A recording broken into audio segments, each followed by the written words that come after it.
വിഷു എന്ന് പറയുമ്പോൾ ഓർമ്മ വരുന്നത് നമ്മുടെ മലയാള തനിമയുടെ ഗൃഹാതുരത്വമാണ്.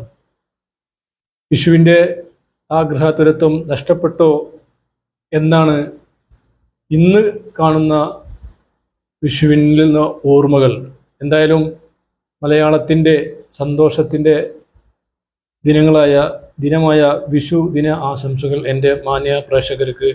അതുപോലെ തന്നെ നല്ലൊരു വിഷുദിന കൈനീട്ടവും ഈ 2025 പകുതിയിൽ ഞാൻ നിങ്ങൾക്ക് സമർപ്പിക്കുന്നു.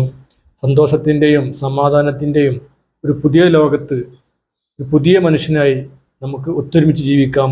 വർഗീയതയും ഒന്നുമില്ലാത്ത ഒരു നല്ല നാളേക്ക് വേണ്ടി നമുക്ക് ഒത്തൊരുമിച്ച് പ്രവർത്തിക്കാം. എല്ലാവർക്കും എൻ്റെ വിഷുദിന ആശംസകൾ. Okay, all the best.